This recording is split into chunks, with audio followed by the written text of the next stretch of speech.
পানী ডিস্ট্ৰিবিউশন হৈ আছে হাঁহৰ মাংস হৈ আছে আমাৰ বাপ্পিয়ে গা ধুই আহিছে দেই বহুত সাহস আছে ই এজনে গা ধুই আহিছে বেচাৰা কোনেও গা ধোৱা নাই কিন্তু ই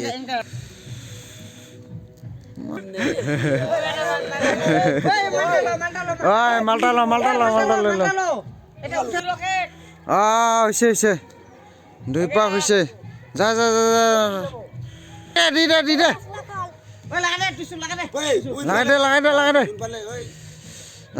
লাগাই দে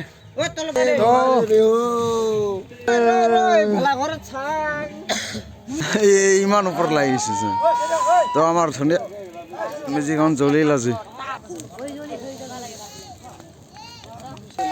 জ্বলি গ'ল পুৰা জ্বলি গ'ল